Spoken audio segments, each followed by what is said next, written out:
Welcome back to What You Will Learn. My name is Adam Ashton. And my name is Adam Jones. Welcome back to season 3, everybody. It's rock and roll time. So today we're doing a big puffer to kick the season off. How to Win Friends and Influence People.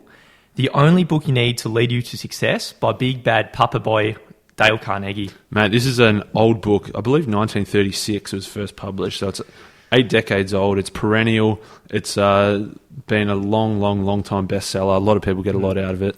Absolutely. Great book. I think it's one of the first books I ever read, and same for you. Mate, it was the very first book I ever read. Like in terms of, probably 3.5 years ago, started to read a bit of non-fiction, personal development stuff. It was the first one. It was my favourite book at the time because it was the only one. But it stayed my favourite for a good 1.5 years as well after that. It absolutely changed the way I deal with and approach people as well. So, yeah, it had a big impact on me as well. So, yeah, incredible book. And I hope we are able to pull some gold so the listeners can take something away today. That's it, man. Mate, it's not a big book, but it's like quite long in terms of it's got a lot of stuff in there. There's 4 parts. And we're only going to be able to cover the first 2, I think. So part 1, fundamental techniques for handling people, and part 2, 6 ways to make people like you. So we're going to go through those. Yeah, absolutely. So research by the Carnegie Institute of Technology show that 15% of one's financial success is due to technical knowledge, and the other 85% is due to skill in human engineering. So the ability to influence and lead people. Yeah, that's it, mate. It's obviously technical skill is the very baseline. You need it. But then all the success beyond that is about how you deal with other people, how to win friends and influence people. So chapter 1 is, if you want to gather the honey, don't kick over the beehive. That's it, mate. I reckon just Dale Carnegie was pretty much the inventor of clickbait, mate. All of his chapter titles, you'll hear the chapter titles later, that are real clickbaity. Yeah, that's great. And he kicks it off with this story about this real bad boy of the 1930s called Two Gun Crowley. So on May 7, 1931, he was the most sensational manhunt New York had ever witnessed, had come to its climax. So after weeks of search, they found Two Gun Crowley, the killer, in his sweetheart's apartment, just chilling out and trying to avoid the police. So at that point, the police started firing at him and Crowley was firing back. One policeman went inside the house and Crowley just shot him in the head and then shot him over the body again, in the prostrate body. And, but he asked the question, like, how did Crowley regard himself? And they actually found out because during this manhunt and this search, Crowley actually wrote down a letter to himself. And it said, "Under my coat is a weary heart, but a kind one that will do nobody any harm." That's it, mate. There's a very big distinct difference between what he thinks of himself and how he acts. And what Carnegie says this reveals is that no one likes to criticize themselves. So no matter what they think, no matter how wrong it may be objectively or how bad we perceive it, nobody criticizes themselves. Nobody really likes to admit their own fault. Absolutely. So no one would ever think that they're doing something, the wrong thing, really. They're doing what they think is the best on their own resources. And another one was Al Capone, who said, "I've spent the best years of my life giving people the lighter pleasures, helping them have a good time, and all I get is abuse, the existence of a hunted man." So he was the number one public enemy of the whole USA. But Capone didn't condemn himself. He regarded himself as a public benefactor. Yeah, mate, it's interesting how obviously everyone looks at themselves this way. And what it is implying here is that criticism is futile. Nobody believes that they're wrong. So if you go and tell someone they're wrong, you criticize them, they're not going to take too kindly to that. So B.F. Skinner, legendary psychologist, he had these experiments on animals and he found that it's far better. An animal learns a lot more and retains a lot more of that learning if you reward their good behavior rather than punish their bad behavior. So what he's saying here, that it applies to humans as well, in that we don't like to be criticized, that we thirst for approval and we dread condemnation. So he's saying that if you want to gather honey, don't kick over the beehive. If you want someone to like you, don't criticize them because they're not criticizing themselves and then they're not going to take too kindly to it. One of my favourite quotes from the book, he says, "Let's realise criticisms are like homing pigeons. They always return home." So if you give someone shit, eventually they're like homing pigeons. People are going to start giving you shit behind your back. So you better not talking crap behind anyone's back. Yeah, that's interesting, man. He tells a couple of stories about Lincoln, how he wrote a letter condemning this one of the leaders in the war, saying how shit he was, and it really didn't work. So he realised that that's not the best way to go about it. Another example is Mark Twain. If ever he got pissed off at someone, he used to write them just like a scathing letter. If he got a bad review in the newspaper, he'd write to how stupid they were. Like some of the examples he says are, you wouldn't know what you were talking about because of the mush of your decayed brain, or you deserve a burial permit and I'm going to make sure that you get one. Things like that. Just like obscene stuff where he just got pissed off. A switch flicked in his mind. He just went over the edge and he wrote these scathing letters. But thankfully, his wife took the letters out of the post to make sure they were never sent, because that would be ridiculous. So I guess a modern day application is if you get pissed off at someone, or you get a bad email and you want to reply with a real angry email to them. Mate, I think we had an example with someone who we tried to interview, who we did interview on the podcast, where one bloke we've previously mentioned who we didn't really enjoy the interview, and I was going to send him a real scathing email, and you stopped me from it. Mate, I've stopped you, mate. There's nothing to gain from nothing to gain, man. Absolutely, mate. You still want to send it? I still want to send it. I reckon every week I got to hold you back. Yeah. But so I think if you want to send a letter or an email, write it as a draft. Sleep on it and revisit it the next day, and I reckon you're going to tone it down a couple of notches if you go revisit the next day. So if you're going to send a real angry email, we'll sit on it for 24 hours and revisit. Lincoln had an incredible quote, a really wise quote that reads, "Don't criticise, they're just doing what we would do under similar circumstances." So it kind of ties back to that first point of, even if some people are doing something that might seem objectively bad, everyone will find reasons to justify and rationalise why they're doing the right thing, no matter how evil they are on the evil spectrum. Yep. So if you criticise them, it doesn't really fit what they think in their worldview. They think they're doing the right thing. Yeah, exactly. And it's like that cognitive dissonance where if they think they're doing the right thing and you come and tell them they're doing the wrong thing, it's not going to work in your favour. So he says that, any fool can criticise, condemn and complain, and most fools do, but it takes character and self-control to be understanding and forgiving. So, a great man shows his greatness by the way that he treats little men. And Confucius says, don't complain about the snow on your neighbour's roof when your own doorstep is unclean. Yes. So obviously not everyone's doing everything perfect. You've got plenty of things that aren't perfect about yourself. And it's an error to go out and try and criticise other people rather than trying to understand and forgive. Carnegie ends the chapter with a quote, "Do you know someone you would like to regulate and improve? Good, that's fine. I'm all in favour for it, but why not begin on yourself? It's a lot more profitable and a lot less dangerous." That's it.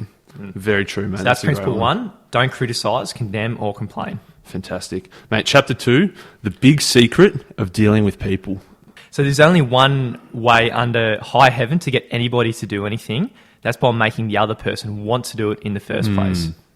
Yeah. So Sigmund Freud said that everything you and I do springs from two motives, the sex urge and the desire to be great.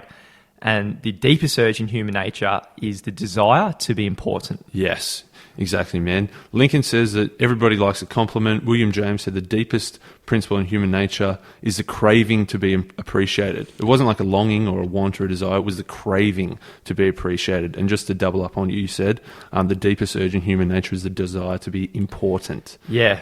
So with that in mind, this desire makes us go out to wear the latest styles, drive the latest cars, while we want our children to be so brilliant. And he asked the question, imagine what miracle you and I can achieve by giving these people or people out there honest appreciation. Yes. Because this is the thing people are craving so deeply. That's it, man. Honest appreciation, and it gives them a feeling of importance, which is that big key there. He talks about Charles Schwab, who Andrew Carnegie, not Dale Carnegie, employed to run his whole steel business. So he was paid $1 million a year, which is a ridiculous sum of money for the 1930s, this is right? 100 years ago, yeah. He said, Schwab said the reason for his success was because something that should be hung up in every home and every school, every shop and every office in the land, words that children ought to memorise, words that will transform your life and mine if we live by them. And he says, I consider my ability to arouse enthusiasm among my people the greatest asset I possess. And the way to develop the best that is in a person is by appreciation and encouragement. That's great, man. He goes on to say that there is nothing that so kills ambition of a person as criticisms from superiors. And so Charles Schwab says, I never criticize anyone. I believe in giving a person incentive to work. So I am anxious to praise, but loath to find fault. If I like anything, I'm hearty in my approbation and lavish in my praise, which will come back a lot. And that is just saying that criticism, like in the first principle, criticism doesn't work to motivate people. Instead, find something they're doing right, give appreciation, give encouragement, and ultimately be hearty in your approbation and lavish in your praise. And one common theme throughout this book is if you're giving things like appreciation or you're really, with other principles coming up later, everything has to be really sincere. If it's on the surface, he says it's flattery. If it's real deep and it's coming from the heart, then it's appreciation. Yes. So, mate, flattery is a wank. That's when people trying too hard. You can see right through it, man. And it doesn't work. Whereas it's got to be honest. It's got to be sincere. So flattery, seldom works with discerning people. It's shallow, selfish, and insincere. And the difference is one comes from the heart and one just comes from the teeth. Mate, there's a cool little saying. Once I did bad, and that I heard ever. Twice I did good, but that I heard never. Saying that the average person, the average manager, if you do something bad, they're going to rip you to shreds. If you do a lot of things good, they're never going to appreciate you. They're never going to say anything good about you. So that's a bad manager, obviously. We don't want to be doing that. Yeah, it's an absolute shame, but I think it is the case. More people are like that. And it's a complete ineffective strategy. Yeah, definitely. Yeah. He says with our thinking, when we are not engaged or thinking about a definite problem, we usually spend 95% of time thinking about just ourselves, which I think is definitely the case. So he's saying if we just stop for a little bit of that time to stop thinking about ourselves for a little while and spend a bit of that time to think about another person and what their good points are that we admire, we don't have to resort to flattery. So we can find things that we can be sincerely appreciative of the other person. So just stop thinking about yourself, think about the other person, about the good traits of them, honest ones. Yeah, exactly, man. If you're spending 95% of your time thinking about yourself, when it comes time to try and appreciate someone, it's going to just default to flattery, service level stuff. If you can take 5, 10, 15% of that time and think about someone else, you're not going to have to flatter them because you're actually going to find something that you truly appreciate, and it can be sincere then. So next time you're at the pub and it's a great steak, send a note to the chef saying you really enjoyed it. Or next time a salesperson shows extra courtesy, please mention it to him, and so forth. Exactly, man. He says, try leaving a friendly trail of little sparks of gratitude on your daily trips. You'll be surprised how they'll set small flames of friendship that will be beacons on your next visit. So he's saying that, if you go out there and everyone you come across, just do something little nice for them everywhere you go. And then over time, that'll build to the big flame. Absolutely phenomenal. That's the flame we're after. So that's principle 2, give honest and sincere appreciations. That's it, mate. Chapter 3 of part 1. He who can do this has the whole world with him. He who cannot walks a lonely way. Mate, when you just read that title, you're just so keen to read the whole chapter. Mate, it's like the next episode on Lost. Or if you're watching Netflix, you have to stick around for the next episode. You have to binge it. You do long reading sessions after reading this book. Mate, so he talks about how he loves, this is Dale Carnegie, he loves strawberries and cream. Absolutely frothed on it, loved eating it. And he also loved going fishing. But he found that if he tried to bait the hook with strawberries and cream, he couldn't catch anything. He thought it was really, for some strange reason, the fish actually preferred worms. So he realized that, when he went fishing, he didn't think about what he wanted. He didn't think about, I want strawberries and cream, so I bet everyone does. He thought, what does the fish want? And the fish actually wants a worm, and he caught a lot more fish. Yeah. So the key here is you've got to bait the hook to suit the fish. Yep, he dangled a worm or a grasshopper just in front of the fish, just saying, wouldn't you like to have that? In a real creepy kind of way. Mate, so every act you've ever performed since the day you were born was performed because you wanted something. So you got to think, just because if I want the Jones man to do something, just by me trying to give him the strawberries and cream isn't going to help. I need to think, what does he want, and what can I bait the hook with to get him to want to do it? So yeah, if you want to influence people, he says, why talk about what we want? He says, that's childish. It's absurd. Of course you're interested in what you want. You are eternally interested in it, but no one else is. Exactly. No one else gives a shit what you want. They only care about what they want. Exactly. Henry Ford, obviously a very successful man, says, if there is any one secret of success, it lies in the ability to get the other person's point of view and to see things from their angle as well as from your own. And when you do it, you've got to communicate with that in mind, communicate to them in terms of what they want as well. So the only way to influence people is to talk about what they want and then just show them how they can get what they want. Don't worry about what you want. Exactly, man. And the reason being is that the world is full of people who are constantly grabbing and they're self-seeking and self-serving. So rare is the individual who unselfishly tries to serve others. And he has an enormous advantage because there's a little competition. So if you can be thinking about what do they want rather than what do I want, you're setting yourself way ahead of the pack there. Yeah, that's it. Mate, so pretty much the first and only way is to arouse in the other person an eager want. And he brings back this quote: "He who can do this has the whole world with him. He who cannot walks the lonely way." So principle number 3, arouse in the other person an eager want. Oh, it's good stuff. Mate, so that was part 1. And that was part 1, which was the fundamental techniques for handling people, those 3 principles there. So principle 1, don't criticise, condemn or complain. So think about guys like Crowley or Capone. So even the most evil people in the world, they rationalise why they're good people. And if you criticise such people, you damage their ego and it's dangerous for yourself. Principle 2 was give honest and sincere appreciation. Not flattery. It has to be flattery. It has to be honest and sincere. Absolutely. So out of your 95% of the time thinking about yourself, take a small cut out of that. Think about the other person and the things that you genuinely admire about them and let them know about it. Nice. And then principle 3 was arouse in the other person an eager want. Obviously, everyone's thinking about themselves and what they want, but you got to think about the other person and what does the other person want. Mate, I think that part 1 goes up there as just some of the best stuff I've ever read. It's great stuff, mate. And we're only a quarter of the way there. There's 3 more parts, which is good. Mate, so part 2, 6 ways to make people like you. Yep. So the first way out of this 6 is do this and you'll be welcome anywhere. Oh, tell me more, Dale. Mate, he says here that you can make more friends in 2 months by becoming interested in other people than you can in 2 years by trying to get other people to be interested in you. Yeah, that's a ripper quote.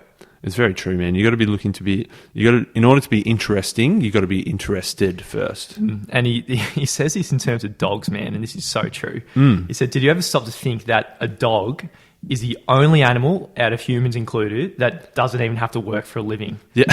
So a hen has to lay eggs, a cow has to give milk, we have to go to work every day, a canary has to sing, but a dog, all it has to do is just give people nothing but love and interest in people, and it can just has the easiest life out of everything. Exactly, mate.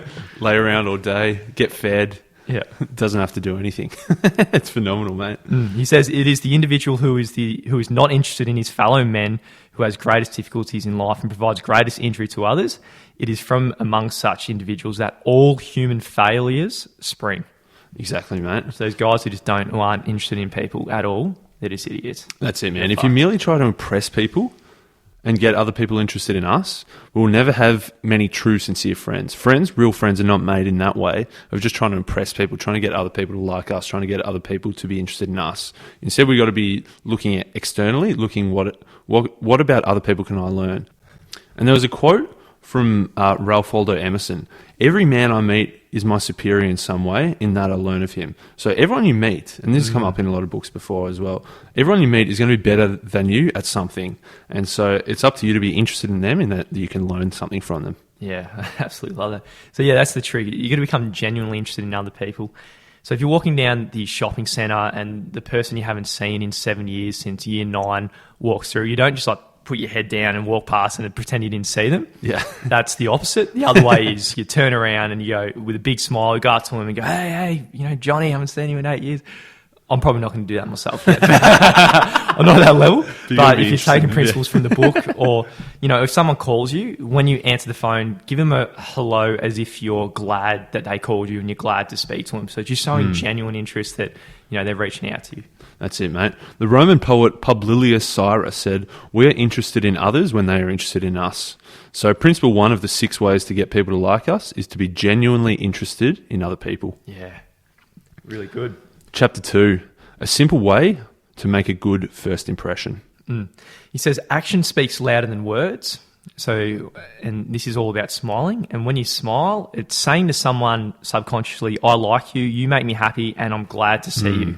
That's it. And again, he says that dogs and babies do this perfectly because whenever a dog sees you, like say you've been at work, you first get home, the dog is so excited to see you and it makes you excited to see them. Whereas he talks about how he went to this fancy dinner party in New York. A woman had just inherited a lot of money, and from that money she used it to buy a nice fur coat, and she bought some diamonds and pearls. But he said that she didn't do anything to fix her face. He's not talking about plastic surgery. He's saying that her face radiated sourness and selfishness. She had a scowl on her face, and even the diamonds and pearls was, couldn't hide the fact that she wasn't happy to see him. Absolutely. So if you're a bit like this old lady, he says, William James, as a psychologist, says action seems to follow feeling. So even if you are miserable and you can't smile, just go around with a smile, and then the feeling will follow the action, and it'll be a positive feedback loop. Yeah, exactly. So most people think that the action comes after the feeling. So you feel happy, and then the action is you smile. But he's saying that it actually happens in reverse and in sync. So if you smile, then you start to become happy. So he's saying if you walk around with a smile on your face and looking for happiness, you're going to find happiness more, and which will lead you to smile more. So he says that like a bit of a tip here is to use like a doorway as a bit of a trigger. So every time you walk through a door, use it as a trigger to think, stand up straight, put your shoulders back, put your chest out, and whack a big smile on your face. And if you do that enough times, you just realize that it's better to smile and it's better to be happy. Yeah, it's really good stuff. So that's the bait in this chapter, was a simple way to make a good first impression. And the principle is smile. That's it, mate. It's good stuff. It's an easy one. It's pretty important. Chapter 3, if you don't do this, you're headed for trouble. Yeah, so he says big boy Carnegie interviewed Jim Farley, who was the Postmaster General of the United States. I'm not really sure what that is, but let's assume it's something really I think important. he runs a post office, I guess. Yeah, we'll say that. And asked what was the secret to his success. Carnegie guessed, I understand you can call 10,000 people by their first names. And Big Jim said, no, you're wrong, Dale. I can recall 50,000. That's it, mate. The average person is more interested in their own name than all the other names on earth combined. So it's a simple thing to try and remember somebody's name. Most of the time, but difficult.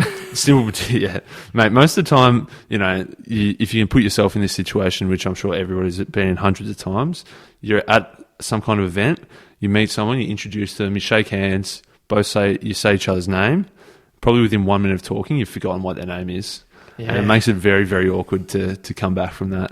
So you've got to be conscious of trying to remember someone's name and realize that it's so important to them to remember the name and to, say it constantly. There's all different strategies out there to remembering names. One, which is on topic, I heard from another podcast recently, and there's a whole list of things. So he said the most important thing to begin with is have a reason why. So if this person is coming up to you, understand why and be genuinely interested in why you need to know their name, whether it be, gain a new friend, business, or anything like that. And that's one of the biggest steps on the direction of remembering names.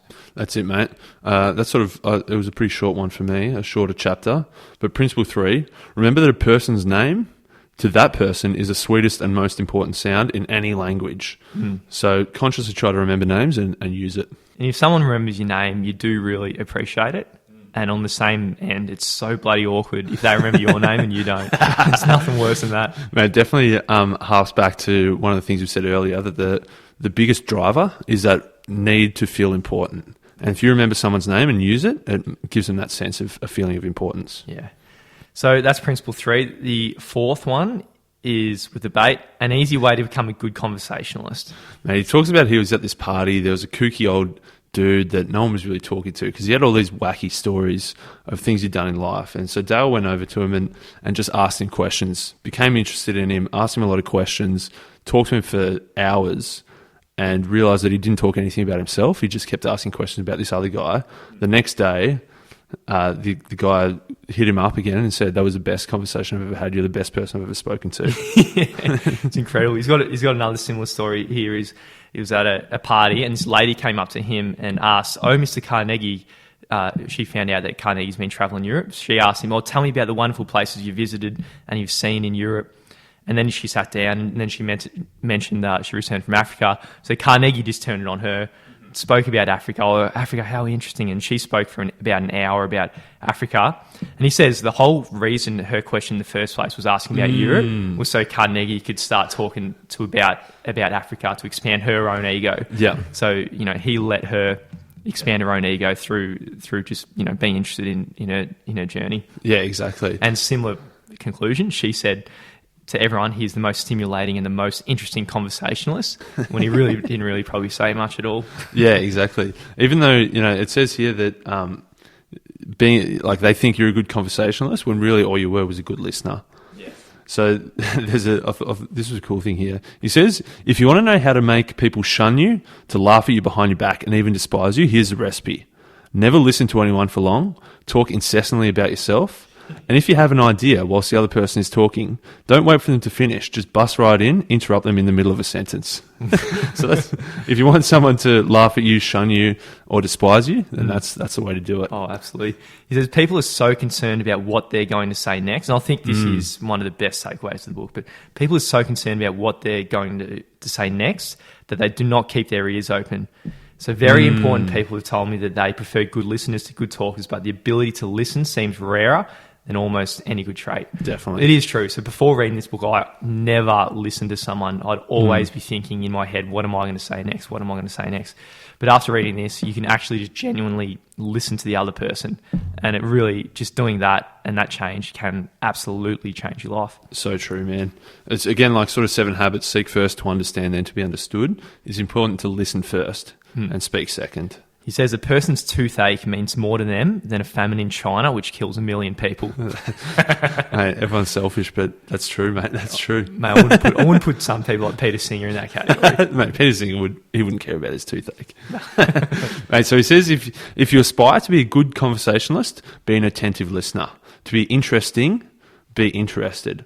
Ask questions that the other persons will enjoy answering and encourage them to talk about themselves and their accomplishments. So principle 4, be a good listener and encourage others to talk about themselves. Ooh, it's a pupper. That's it, mate. Number 5 is how to interest people. Man, this was a very short chapter for me. Absolutely, me too. President Roosevelt said, the royal road to a person's heart is to talk about things he or she treasures most. He says that talking to the other person's interests pays off for both them and for you. Yeah, because because it's coming back to that quote a little bit about everyone else has something that you don't know or is superior to you in some way. So you can really learn something from everyone you encounter. And what Big Theodore Roosevelt used to do is when someone was coming over for a meeting the next day, he would stay up the night before and find out what this person was interested in, come somewhat learned on it, so then he could ask questions the next day. And then through that, after all these meetings, he learned a little bit from everyone and every encounter he had. Yeah. So that's great, man. They said that Roosevelt, everyone was so impressed that he could go to a country town and speak to a cowboy, and the next day he could go to New York City and talk to a fancy Wall Street banker or an international diplomat, and in both cases have something to talk about that was in the other person's interest, both the cowboy and the international diplomat. Yeah, so it's a bit duplicate for some of the things we've already spoken about, but yeah, talk in terms of other people's interests because they don't really give a shit about you. That's it, mate. And chapter 6, how to make people like you instantly. Yeah.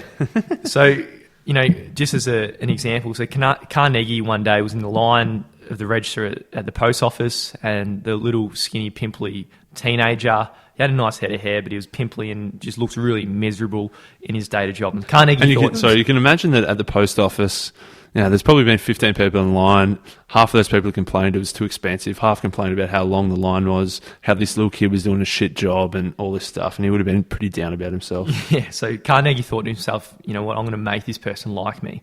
So he asked himself, what is something about this person I can honestly admire? And he, was looking at him, and there wasn't much because he had his pimples popping out, and I'm adding a bit of salt and pepper there. But he did have a good head of hair. So Carnegie said, I certainly wish I had your head of hair. And then the little pimply kid had a big smile, and his whole day was brightened up and everything. Mate, this is one in the book where I put a lot of question marks next to it because it seems very surface level. Just having a good head of hair. But a good one, just following from this. So Carnegie said this story to a public lecturer, and someone stood up and said, "Oh, but what did you want to get out of him?" Yes. And Carnegie replied, "If you are so contemptibly selfish that we can't radiate a little bit of happiness and pass on a little bit of honest appreciation without getting something in return, then you're going to be met with some of the failure that you rightly deserve." No, that's a big statement, but it's true. I think it's important at this point of the episode, as we've gone through, this is our 9th principle we've gone through, of getting people to like us and try to influence people. The wrong question to ask is, what do you want to get out of this person? So it's not about trying to manipulate people. It's not about trying to use them. It's not trying to suck them in, make them like you just so you can screw them over and get what you want out of them. Ultimately, these things, used in the right way, is just about being a genuinely good person. Yeah. So you become someone that others want to have around. You become someone that people want to trust. You become someone that people want to talk to. yes, they can be used for nefarious means. You can probably use it to suck people in and con them. But I think if you've listened this far, we're going to trust you that you're going to use them for good and use them to just become a good person. Well, I don't think you can. I wouldn't think you can use them for bad, because the only way to use them, you have to come from a place of sincerity in the first place. That's true. Man, I think it's a bit of a con man's handbook, I reckon. But I think if it comes down to sincerity, though, you need the right intentions, definitely. Absolutely, a lot of these tactics, I've had people try and use them on me. He talks about the book. If you want to make someone really take on an idea, make it as if they came up with it themselves. And I've had people insincerely do that to me, and I just think they're a dickhead, really. Yeah, yeah, for sure. Mate, he goes on about this, how to make people like you instantly. He says the golden rule, as Jesus said, do unto others as you would have others do unto you. So if you think about it, if you think about yourself, you want recognition of your true worth. You want the approval of those who you come in contact with. You want a feeling that you're important in your little world.